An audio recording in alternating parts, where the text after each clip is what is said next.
Guys, good morning. Andito ako ngayon sa mga taniman ng kamuting baging at kalabasa. Yan guys.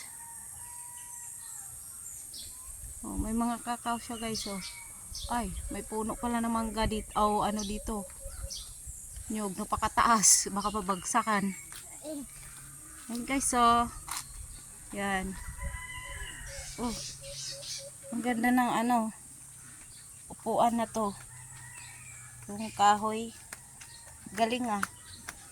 Pwede maging upuan siya. Oh, ito guys.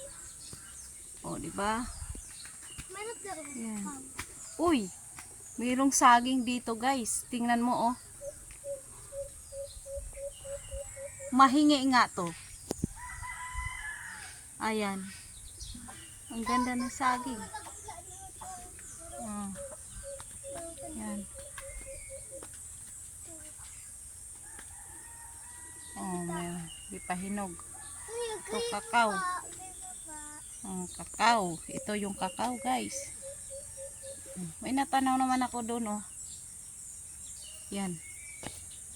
Langka guys. Langka. Yan. Ayan guys. May dami.